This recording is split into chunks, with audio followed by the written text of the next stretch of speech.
시청자 여러분 안녕하십니까? 유명한 정치가이자 사상가였던 마하트마 간디, 또 동양인으로서 최초로 노벨 문학상을 받은 아주 세계적인 철학가이자 또 사상가였던 타고르, 이 두 사람이 어느 나라 사람인지 아세요? 예, 바로 인도 사람이죠. 예, 인도 하면 정말 많은 종교들이 발상지이고 또 여러 사상들이 발생한 곳이기도 한데요. 이런 인도에서 지금 기독교가 아주 꾸준하게 성장을 하고 있다고 합니다. 물론 뭐 여러 가지 복음 전하는 일에 많은 어려움이 있기는 하지만요. 그래서 오늘은요, 인도에서 사역하시는 우리 신창은 선교사님 또 신태일 선교사님 두 분을 모시고 인도 선교 얘기를 함께 나누도록 하겠습니다. 안녕하세요. 네, 안녕하세요. 이렇게 오셔서 감사합니다. 네, 초대해 주셔서 감사합니다. 감사합니다. 예, 사실 저희 CTS가 지난번 7,000 미러클스라는 방송도 있었고 또 지금 우리 피플 앤 미션을 하지만 그러면서 많은 선교사님들이 오셨었는데 인도 선교사님을 모시는 건 지금 처음인 것 같아요. 그래서 지금 나름대로 기대도 많이 되고 또 궁금한 점도 많은데 먼저 인도에 대해서 좀 얘기를 해주시면 좋겠는데, 인도 그러면 뭐 제일 먼저 생각나는 게 맛있는 카레 뭐 이런 거 생각나고, 아니 뭐 힌두교나 불교 또 계급 사회가 아주 뚜렷한 사회, 참 여러 가지로 사실 선교하기가 쉽지는 않을 것 같다 이런 생각이 드는데, 인도 선교 현황 좀 말씀해 주시면 좋을 것 같아요. 선교사님께서. 인도 선교 현황이 인도가 선교 역사가 꽤 됩니다. 한 300년 그렇게. 그래요. 네네. 와, 그런데 굉장히. 또 어떤 분들은 그렇습니다. 인도하고 아프리카는 네. 선교에 그렇게 많은 투자를 하고 했는데 결과가 그렇게 없다고 그래서 블랙홀이라고 하시는 그래요. 분들도 있죠. 심하네. 네. 그래요. 그런데 요즘 최근에는 예. 곳곳에서 이렇게 선교의 열매가 보이고 그래요. 새로운 교회가 생기고 한다고 그래서 아주 희망적으로 예. 보고 있습니다. 예. 그래서 인구가 많은 나라이기 때문에 그렇죠. 12억 5천, 13억 뭐 그러죠. 예. 그런데 통계적으로는 크리스찬 비율이 5%도 안 되는 4% 그러니까 아직도 안 믿는 분을 숫자적으로 치면 엄청 많은 것이죠. 그렇죠. 그렇으니까 예. 네, 각 처에서 열심히 선교사님들이 최선을 다해서 선교하고 있는 것이 인도입니다. 그렇군요. 네. 사실 인도에서 이렇게 복음을 전하고 개종을 하고 이런 게 합법적이진 않잖아요. 인도가 29개 주 정도가 있는데요. 예. 그 중에서 대략 6, 7개 주 정도에서는 아예 개종을 하는 것이 불법인 개종법이라는 게 있어요. 그런 데는 법적으로 예. 개종 자체가 불법이고, 개종이라고 하면은 받아들이는 사람의 태도에 따르긴 했는데 어떤 회유나 협박이나 혹은 물질 같은 것들로 그 상대방을 억지로 종교를 바꾸게 하려 했다 하면은 그거에 따른 법적인 체벌이 있죠. 그렇군요. 그러나 요즘 집권 정당이 힌두 민족주의 정당이 집권을 하게 되면서 그래요? 예. 기류 자체나 그런 분위기 자체가 그런 반개종법이 없는 주에서도 기독교나 이슬람 같은 힌두교가 아닌 종교에 대해서 유형무형의 그런 박해나 탄압들이 있는 편이죠. 그래요. 그러니까 저희가 속해 있는 히마찰 프라데시라는 주는 일단 반개종법이 시행되고 있는 주이기도 합니다. 그래요. 네. 사실 요즘 뭐 이슬람의 여러 가지 폭력이나 이런 것들이 사실 굉장히 지금 문제가 많이 되고 있는데, 어때 그 개종을 한 사람들에 대해서 무슨 뭐 불이익이라든지 뭐 폭력 이런 거는 없습니까? 어떠세요? 일반적으로 대도시에서는 그렇게 눈에 보이는 것들은 없는데요. 시골로 가고 약간 법적인 제재가 강력하지 않은 곳들에서는 실제적인 린치나 그런 선교사들에 대한, 아니 선교사가 아니라 개종자들에 대한 박해들이 실제적으로 있어요. 그러니까 심한 경우에는 죽임을 당하는 경우도 있고요. 그래요? 그것은 비단 저희 기독교인뿐만이 아니라 이슬람교든지 타 종교에 대해서도 마찬가지죠. 그래서 여러분들, 많은 분들이 저희가 인도로 떠났을 때 말씀하셨던 것 중에 하나가 옛날 오리사에서 아주 큰 박해가 있었어요. 해외에서 오신 선교사님이 그 자녀들과 함께 차 안에서 불타 죽은 그런 사건들이 있었거든요. 실제로 그런 일들이 아주 흔하지 않지만 일어나곤 하지요. 그렇군요. 네. 자, 그러면 두 분은 어떤 사역을 하시나요? 그렇게 좀 사실 법적으로 개종하는 것도 불법이 돼 있고 그런 위험한 일들이 많은 것 같은데 어떤 식으로 지금 사역을 하고 계세요, 선생님? 네, 저희는 직업이 의사이기 때문에 제가 미국에서 내과 의사로 있었고 제 아내는 치과 의사로 있었습니다. 그래서 인도에 가서 지금은 의료 선교 병원이 있습니다. 인도에 옛날에 선교사님들이 오셔서 각 처에 주로 시골 지역에 의료 혜택이 없는 지역에 선교 병원을 세우셨어요. 저희가 지금 있는 곳은 인도 아주 북부에 인도 히말라야 지역이에요. 그래요? 거기 산 지역에 1935년에 세워진 선교병원에 선교병원이요? 네네. 저희가 거기서 봉사자로 저는 근무하고 있습니다. 이름이 선교병원인 거예요? 정식 이름은 따로 있는데요. 예, 예. 거기 분들은 다 선교병원 그래요. 그렇구나. 미션 하스피털 그래요. 그러니까 선교병원이라고 이름으로 해도 괜찮은 건가요? 그럼요. 네. 왜냐하면 워낙 오랫동안 그 지역에서 그 병원이 그분들에게 의료를 제공하고 있었기 때문에 모든 분들은 거기 미션 하스피털 그래요. 그런데 지금 어느 시골 지역이나 특히 미션 병원에 의사가 없어요. 섬기실 분이. 예, 예. 지금 저희가 있는 병원도 원장인 부부가 의사신데요. 남편분은 인도 크리스찬 외과 의사시고 예, 예. 부인은 미국에서 가신 내과 의사분이세요. 그러세요? 두 분이 이제 선교하다가 인도에서 만나셔가지고 그래서 두 분께서 예, 예. 이제 지난 10여 년 동안 이 병원을 두 부부가 이 병원을 외롭게 지키고 있는 거예요. 그런데 그러시구나. 이제 저희가 가서 조금이라도 도움이 될 수 있을까 갔는데 네, 저희가 그분들을 도우는 같이 근무하면서 그분들이 짐을 조금이라도 들어드릴까 해서 하고 그 병원에서 근무하고 있습니다. 뭐 조금이 아니라 그냥 천군만마를 얻으신 것 같았어요. 글쎄요, 그분들이 너무 저희가, 좋아서 네, 예. 겸손하게 예, 예. 최선을 다해서 하는데 그래서 성교병원에서 일하는 의사이기 때문에 병원 안에서는 괜찮습니다. 꽤 안전하시죠. 자유로워요. 예, 예. 그리고 저희가 이렇게 환자분을 위해서 기도도 해드리고 그래요? 저희 병원 안에서 매일 이제 근무하기 전에 이렇게 예배를 드리고 근무를 오, 시작합니다. 그러시군요. 그러니까 저희 병원 안에 이번에 또 그러니까 원목이 오셨어요. 그래요? 그래서 원목 목사님께서 저희 병원 환자분들을 위해서 다 기도해 주시고 스태프들을 위해 기도해 주셔서 그래서 병원 안에서는 저희가 꽤 자유롭게 그렇군요. 이렇게 봉사를 하고 있습니다. 예. 사실 지금 인도에서 귀한 사역을 하고 계신 두 분 선교사님이신데 시청자들이 보실 때 야, 저분들은 어떤 분이길래 지금 의사라고도 말씀을 하셨는데 의사였던 분이 모든 걸 다 이렇게 내려놓고 인도까지 가셨을까 궁금하실 것 같아서 제가 대신해서 두 분의 삶을 좀 한번 심층 관찰을 좀 해보도록 하겠습니다. 두 분 처음에 예수님 만나신 건 어떻게 되셨나면 거기부터 좀 얘기를 하면 좋겠는데 어떻게 예수님 만나셨어요, 신성 교사님? 네, 저는 한국에서는 이렇게 예수님을 모르고 자랐습니다. 언제 이민 오셨어요, 한국에서? 이민은 1983년 제가 대학교 1학년 때 이제 그러시군요. 왔는데요. 예, 예. 고등학교 때 동네 교회를 좀 다니고 이렇게 크리스마스 때 다니고 그런 적이 있는데 처음에 이제 미국에 이민 와서 동부로 왔습니다. 예. 동부에 와서는 이제 한인들도 많이 없어지고 그러니까 한인들을 만나고 친구들 만날 수 있는 교회이기 때문에 그렇죠, 자연적으로 맞아요. 이렇게 예. 교회를 나가고 어머니께서 좀 더 이렇게 신앙을 이렇게 가지시고 그러셨기 때문에 예. 교회 나가는 거는 자연스러웠어요. 예. 그래서 이민자로서 이제 교회 생활 열심히 하면서 그렇게 있다가 개인적으로 이제 예수님을 영접하게 된 거는 저희가 이제 그때 오렌지 카운티로 캘리포니아 오렌지 카운티로 이사를 오고 나서 예. 제가 그때 대학교 3학년 때인데요. CCC가 주최하는 에어로헤드에서 하는 예. 거기 야, 헌신 오. 컨퍼런스 같은 컨퍼런스가 게. 있어요.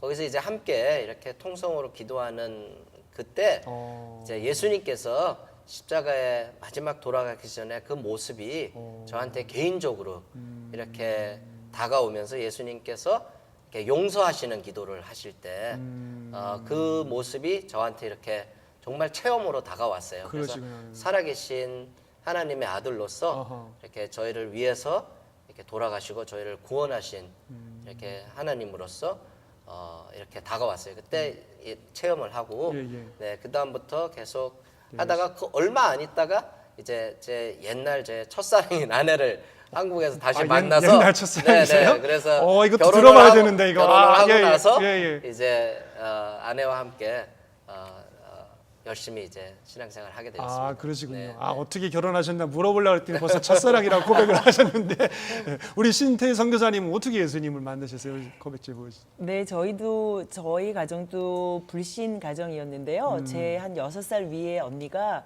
중학교 때 미션 스쿨로 배정을 받아서 가게 됐어요. 근데 거기서 처음으로 예수님을 영접하고 한국에서 그럼? 네, 한국에서요. 예. 언니의 동생이었던 저와 제 위에 언니 둘을 그리스도교로 인도했죠. 근데 워낙 어렸을 때였는데 제가 기억에 남는 게 중학교에 들어가기 전에 국민학교 6학년 졸업하고 처음 교회라는 곳을 갔는데 그 교회는 마침 매주 알타콜이라 그래서 영접기도를 영접하는 거. 하는 교회였어요. 근데 굉장히 지금 생각하면 어린 나이였는데 정말 예수님께서 저를 위해서 돌아가셨다는 게 믿어지더라고요. 그러면서 주저함 없이 앞으로 달려나가서 영접기도를 했던 기억이 있어요. 그렇군요. 그리고 나서 또 뭐 저희 할머니께서 워낙 반대를 하셨기 때문에 교회를 계속 나가지는 못했지만 이렇게 신앙이 점점 이렇게 자라나게 되고 그 위에 이제 고등학교, 대학교를 지나면서는 하나님을 점점 깊이 알아가는 그런 신앙생활로 들어가게 됐죠. 그렇군요. 예.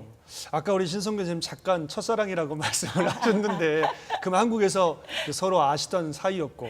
네, 저희가 사실은 같은 대학교 동기 동창이었어요. 그러세요? 같은 과. 그러세요? 네, 그랬는데 저희 남편이 1학년 1학기를 마치고 미국으로 이민을 갔죠. 모든 가족이. 그리고 저는 한국에서 대학교를 졸업하고 그다음에 하나님의 은혜와 주권 가운데 저희가 6년 뒤에 다시 만나서요. 그래서 결혼을 해서 제가 결혼하고 미국으로 와서 그때부터 26년 전에 결혼해서 여태까지 잘 행복하게 살고 있습니다. 그렇군요. 진짜 하나님의 주권과 섭리와 운명 속에서 그렇게 됐군요. 그래서 미국에 오셔서 이제 결혼도 하시고 사실 의과돼서 의료 공부하셨잖아요. 그렇죠. 그래서 이제 의사로서 이제 삶을 시작하신 거네요. 네.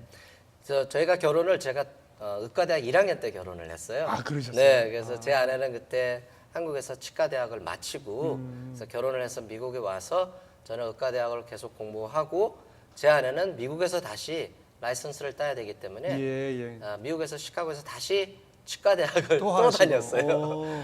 그래서 편입을 해서 또 다녀서 같이 졸업을 하고 이제 1994년에 LA로 저는 이제 수련회를 하러 내과 수련회를 와서 그때 이제 저희가 남가주로 이사를 하게 됐죠. 그래서 3년 수련회를 마치고 일반 내과 의사로 계속 이제 근무를 하면서 저희 이제 아이도 태어나고 그렇게 되었습니다. 그렇군요. 그래서 내과 의사로 또 치과 의사로 남가주 지역에서 13년, 14년 얼마 정도 계셨어요? 남가주 지역에 온 지는 20년. 20년 동안. 그렇게 참 소위 말하면 아메리칸 드림을 이루신 건데 많은 사람들이 부러워하는 삶이고 참 그런데 그렇게 사시다가 선교사로 이제 나가게 되셨는데 그러면 이 어떻게 선교에 대한 비전들 또 뭐 그거부터 뭐 얘기를 해주시면 어때요? 선교에 대한 비전은 어떻게 갖게 되셨어요? 네, 레지던트를 마치고 이제 저희도 직장을 얻고 그러다가 나중에 제 개업을 하게 되고 아주 평범하게 이렇게 살았습니다. 교회 열심히 다니고 집사로서 이렇게 봉사하고 그러다가 저희 선배 의사 선생님의 권유로 YM에서 하는 직장인을 위한 훈련 프로그램에 이렇게 나가게 되었습니다. 그래서 직장인을 위한 DTS인데요. 거기에 이제 2002년에 제가 처음으로 학생으로 나가게 됐는데 저녁 코스예요. 모든 사람들이 일을 마치고 저녁에 가서 이렇게 하는데 그때 그 학교가 9개월 동안 하는 학교였어요. 그리고 매주 2, 3일씩 7시부터 10시까지. 그리고 학교가 LA 있었고 저는 그때 오렌지 카운티에 있었기 때문에 병원도 일찍 맞춰서 운전해서 가야 되고 이제 그런 상황이었어요.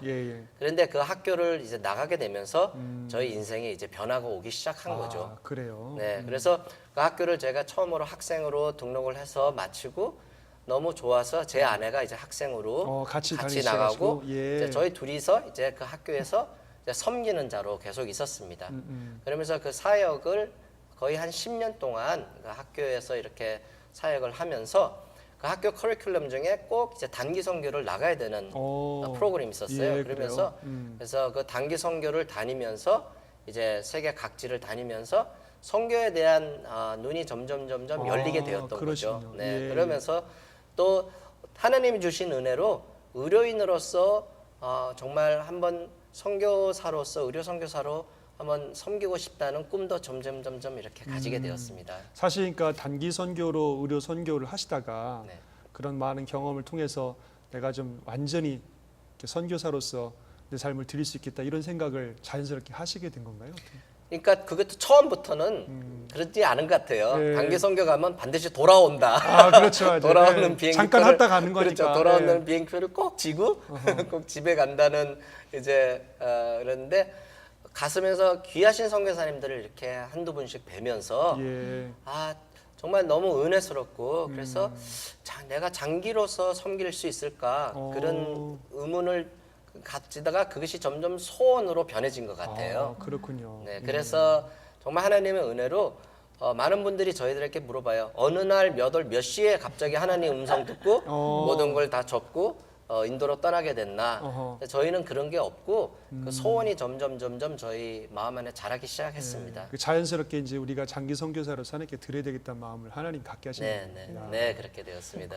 사실 그렇게 이제 선교에 대한 비전, 꿈을 갖기 시작하면서 이제 선교를 꿈꾸셨는데 그 많은 나라 중에 아까 블랙홀이라고 하는 이제 인도라고 지금 네. 결정을 하셨는데 네. 어떻게 또 인도로 하셨는데 우리 신태희 선교사님 그 얘기해 주시면 좋을 것 같은데 특별히 그 많은 나라 중에 블랙홀인 인도를 선택하신 이유가 뭔죠? 제가 처음에 저희 남편이 하나님께서 저희를 인도로 부르시는 게 아닌가 말했을 때 예. 이거는 정말 하나님이시구나 제가 생각했었던 게 저희 남편이 더위를 굉장히 못 참아요. 그래요? 그래가지고는 남가주의 날씨도 그닥 좋아하지 않거든요.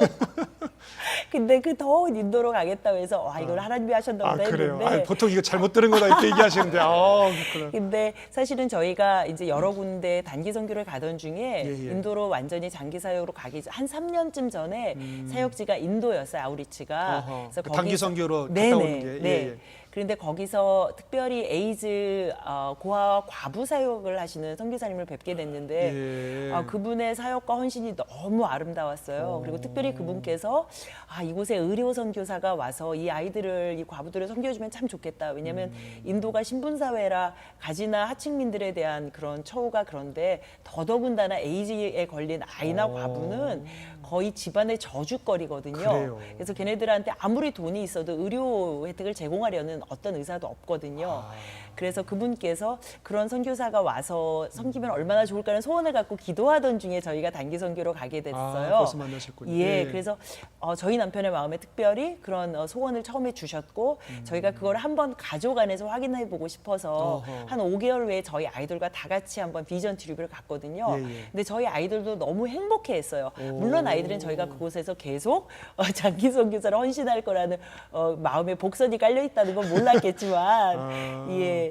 모르고 애들은 그냥 한번 단기 선교로 간다. 항상 저희가 단기 선교 갈 때 아이들을 대부분의 경우 데리고 다녔었거든요. 그래서 그러려니 하고 간 거였는데 그래서 애들이 그러나 매우 기쁨으로 그곳에서 섬기는 것을 보면서 저희 마음에 아이들한테 넌지시 물어봤죠. 야, 이곳에서 엄마 아빠가 그러면 어떨까 했을 때 애들도 흔쾌히 그렇게 대답을 해줬어요. 근데 자기들이 가는 문제에 대해서 심각하게 생각을 못했겠죠. 그러다가 제가 그러면은 이제 구체적으로 하나님께 여쭤봐야 되겠다는 생각이 들면서 하나님 만약에 정말로 저희가 인도로 가기를 원하신다면 제가 하나님의 그 컨퍼메이션을 좀 받았으면 좋겠습니다 하고 여쭤봤던 게 저희 둘째가 그때 한 8학년쯤 됐던 것 같은데요. 8학년이요? 아유 네네. 세상에 그 중요한 시기. 저희 생각에는 그 아이를 인도로 데려갈 거라고 생각을 했기 때문에 하지만 저희가 여러 경우에 선교사님 자녀를 봤을 때 억지로 가거나 이런 경우에 아이들 마음에 깊은 상처가 있고 하는 걸 많이 봐서요.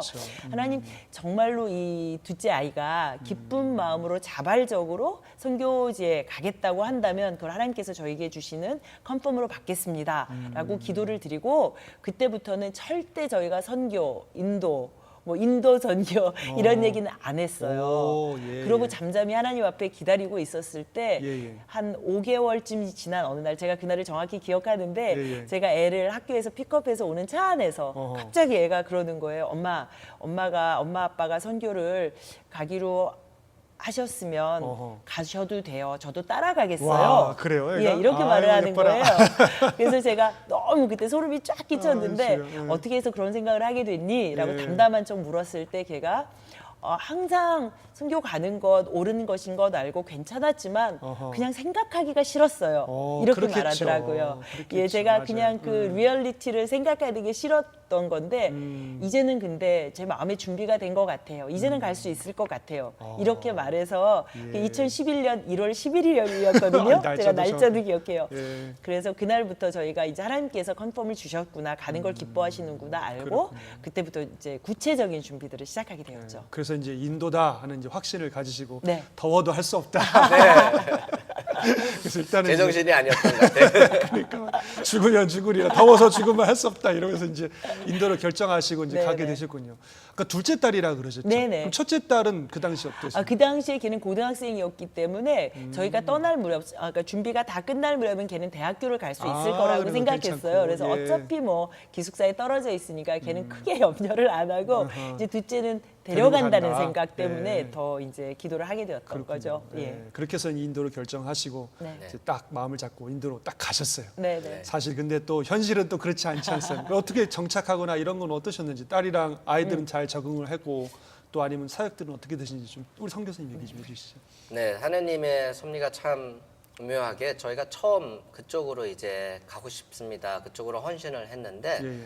그렇게 이제 저희가 선교를 이제 준비하는 과정에서 하나님께서 다른 방향으로 가게 하셨어요. 다른 방향이라는 것은 무슨? 그러니까 그쪽 그분 그 귀하신 에이지. 선교사님 그 사역 장소가 아니라 일단은 그래요? 다른 방향으로 돌리셔가지고 그래서 저희가 이제 처음 가게 된 곳이 일단은 훈련을 하기로 언어를 배우고 문화를 적응하는 훈련을 받으러 이렇게 인도 북부의 도시로 가게 되었습니다. 그렇군요. 네. 그러니까 원래 그 에이즈 환자 돌보시던 선교사님이 아니라 네. 네네네. 참 그래서 하나님의 뜻은 알 수 없는 거죠. 네네네. 그래서 처음에 이제 저희가 이제 선교단체 들어가게 되고 이제 국제 선교단체에서 저희에게 이제 어드바이스를 주는 게 장기 선교사로 가려면 처음부터 이렇게 미니스트리에 뛰어드는 것보다 차츰차츰 적응하면서 하나님께서 어디로 인도하시는지를 보는 것이 너무 중요하다고 말씀을 하셨어요. 그래서 처음에는 무조건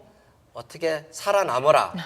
네, 그렇게 야, 이제 무섭네. 네, 야. 그렇게 가이드를 해주면서 예, 예. 그래서 저희가 처음에는 이제 인도에서 섬기려면 힌디를 해야 되거든요. 그렇죠. 그래서 힌디를 배우러 이제 학원에 등록을 하고 학생 비자로 얻어서 그 도시에 이제 가게 되었어요. 예. 네, 그래서 거기서 이제 문화도 너무 다르니까 그렇죠. 그분들을 알면서 문화도 적응하게 되고 이렇게 하는 이제 그런 기간을 한 1년 한 반 정도 그렇게 가지게 되고 예, 예. 그 다음에 이제 저희가 지금 섬기고 있는 병원으로 네. 이제 저희가 이사를 가게 되었습니다. 그렇죠. 네. 그쪽에서 그래서 이제 그 미션 하스피털 네, 선교 병원에서 네, 네, 이제 네. 사역을 시작을 하신 거예요. 네네네. 그래서 비자가 너무 중요해요. 요즘 그렇죠. 세대는 예, 선교사가 선교사님들 비자가 어떤 제일 비자로 큰 가는가. 거죠. 예, 예. 근데 인도도 이렇게 선교사에게 비자를 내주지를 않아요. 음. 그러니까 이렇게 적법적으로 어떻게 인도에서 할 수 있고 섬길 수 있는 것을 지금 돌아보면 하나님께서 그렇군요. 인도하신 것을 볼 수가 있겠어요. 그래서 지금 저희가 있는 것도 이 병원에서 저희를 초청을 해서 네, 이렇게 야, 봉사자로 그렇구나. 그리고 이렇게 컨설턴트로 그래서 적법적으로 저희가 병원에서 일할 수 있는 비자로 있습니다. 그렇군요. 네. 오히려 진짜 말씀하신 것처럼 인도에서 적법적인 합법적인 신분을 네. 가지고 마음껏 네. 일할 수 있는 그런 여건들이 오히려 북부의 그 선교병원을 가시면서 더 이렇게 확립이 네, 더 그렇게 준비가 된 것 되었습니다. 같은데. 네, 참 네. 하나님의 섭리가 참 대단한 것 같아요. 그래서 인도에 처음 갔을 때 참 문화가 다르고 충격이 컸죠. 그러시겠죠. 그리고 네, 인도를 한마디로 말하면 그냥 혼란의 나라예요. 그래요? 모든 오. 교통도 혼란, 도로도 혼란이고 이렇게 하여튼 혼란의 인구가 너무 굉장히 많고 그리고 예를 들어서 인도는 같은 도로에 이렇게 가장 좋은 머세데스 벤츠나 BMW하고 예, 예. 이렇게 소달구지하고 같이 가는 그래요? 그런 나라예요. 과거와 현재가 그냥 네네, 현존을 과거 하는- 현재가 그대로 공존하는 나라고 세상에. 그리고 그거를 그렇게 불편하게 생각하지 않고 각자 사람들이 나의 권리가 있다는 거를 느끼고 하기 때문에 이렇게 빨리 가는 차는 다 피해 가야 되고 그래서 빨리 갈 수도 없어요. 우리 시티의 선교사님 어떠세요? 선교사님은 제일 보람 있었던 일 뭐 생각나는 에피소드 있으면 하나만 얘기해 주시면 좋을 것 같아요. 사실은 제가 어제 이메일을 하나 받았는데요. 어떤 일이냐면 저희 선교단체에 어떤 펀드가 있었어요. 그게 뭐냐면 옛날에 100년도 더 전에 어떤 뉴저지의 미국 의사가 인도 의료 선교를 위해서 유언을 하고 그 펀드를 맡기고 간 거예요. 그래서 그 펀드는 반드시 인도에 있는 의료 선교를 위해 사용되어져야 되는 건데 저희 병원이 아까 저희 남편이 말했던 것처럼 아주 저렴한 진료비를 받기 때문에 그냥 병원 환자들한테서 받는 수입은 겨우 스태프들이 월급을 주는 정도거든요. 그래서 뭐 병원의 시설이나 이런 것도 매우 낙후해 있어요. 기자재를 사거나 그런 게 어려워서 어디선가 도네이션이 들어오면 겨우 하나씩 바꾸고 할 수 있는 거였는데 저희가 수술방에 이제 라잇이 너무 나빠져가지고요. 그리고 또 이제 중환자를 위한 벤틸레이터 같은 게 없었는데 저희 선교단체와 그게 연결이 되어서 이번에 펀드가 갈 수 있게 됐다는 이메일을 받았어요. 예, 예. 그래서 제 마음에 너무 감격되는 거예요. 하나님께서 100년도 더 전에 그러네, 헌신된 진짜. 그리스도인을 통해서 미국 사람을 예. 통해서 인도에 100년도 더 넘은 시점에 히말라야 어느 산골에 있는 작은 병원에 또 어떻게 보면 인도 사람도 아니고 미국 사람도 아니고 물론 저희가 미국 시민권자이긴 하지만 그냥 한국 사람을 통해서 저희들은 그냥 파이프라인이죠. 그런 복들이 흘러갈 수 있는 통로로 저희가 사용된다는 게 너무 기쁜 거예요. 왜냐하면 저희 병원에서 만약에 수술을 하지 못하면 저희 병원으로부터 북쪽은 아예 병원이 없고요. 다 히말라야 산이니까 남쪽으로도 차로 한 7, 8시간 가야지 병원이 있거든요. 예. 그러니까 저희 병원이 거의 최전방에 있기 때문에 그런 것들이 되게 필요한 것들인데 하나님께서 저희라는 작은 이게 통로를 사용하셔서 100년 전에 네, 헌신된 세상에. 그리스도인의 그런 축복에 사용하신다는 게 하나님께서 하시는 일들은 정말 시 공간을 초월해서 하시는 멋진 일이구나. 우리가 그것에 작은 통로를 사용다니 얼마나 복인지 감사한지 네, 그런 생각들을 했죠. 감사하네요. 두 분의 이렇게 표정이나 말씀을 통해서 너무 행복해하시는 모습을 보면서 참 그리고 말씀하신 것처럼 하나님의 어떤 섬세하고도 정확한 네. 그런 하나님의 손길을 느끼시는 거 볼 때 너무 도전이 되고 또 격려가 되는 것 같아요. 우리 선교사님 마지막으로 지금 시청자들 분들 가운데도 나도 좀 뭔가 하나님을 위해서 선교적인 사명을 가지고 살았으면 좋겠다 이런 마음을 가지시지만 어떻게 되나 좀 두렵기도 하시는 분들이 있을지도 모를 텐데 뭐 그런 분들에게 격려와 당부의 말씀 한마디 해주시면 좋을 것 같아요. 화면 보시고. 네, 선교에 대한 꿈을 먼저 이렇게 꾸시고 그 꿈을 가지시고 하시면 하나님께서 틀림없이 이루어지시라고 생각합니다.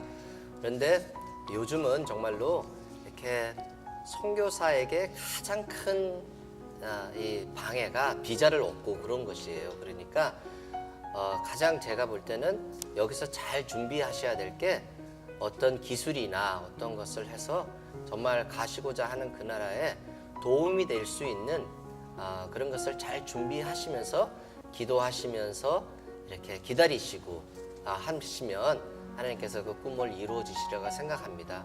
그래서 매일매일 낮아지시고 겸손하게 사시고 사랑하려고 노력하시고 사시고 그렇게 하시면 또 하나님께서 또 선교사에 대한 꿈을 또 이루어 주시라고 믿습니다. 예, 감사합니다. 너무너무 귀한 말씀 감사하시고요. 감사드리고요.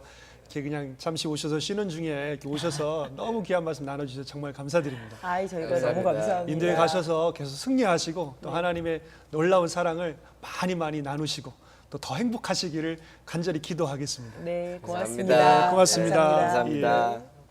예, 두 분 말씀 나누면서 예수님 말씀하셨던 미랄의 비유가 생각이 났습니다. 참 그 볼모지 복음이 필요한 그곳에 하나님의 복음, 예수님의 복음을 전하고 많은 영혼들을 구원하기 위해서는 정말 썩어지는 미랄 같은 그런 존재들이 필요한데 두 분의 삶이 그런 것이 아닌가 하는 생각이 들었습니다. 저와 여러분도 우리가 사는 삶 속에 예수님의 사랑 전하기 위해서는 미랄의 삶을 살아야 된다고 생각되는데요. 우리 한 주간도 또 우리가 나름대로 하나님 주신 비전을 가지고 미랄의 삶을 사시고 또 크게 선교적인 큰 비전을 가지고 살아가는 우리 모두가 됐으면 좋겠습니다. 감사드리고요. 다음 주에 다시 찾아뵙도록 하겠습니다. 고맙습니다.